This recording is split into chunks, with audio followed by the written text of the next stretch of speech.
Hello mga inday, so ayan po, nandito po tayo sa aking kusina at ang luluto ko pong dinner ulam ko po ay, ayan po, boiled okra lang po at saka fry na yellow fish.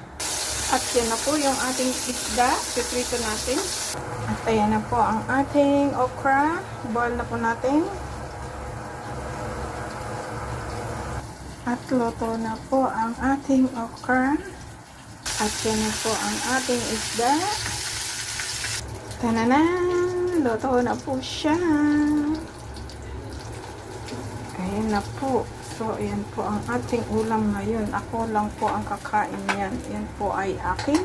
At yan na po ang ating okra. Oh, so, ayan po mga inday ang dinner ko po ngayon. Maraming salamat po sa patuloy niyo pong panonood ng aking mga videos. Ingat po tayong lahat. Simpleng ulam. Masarap.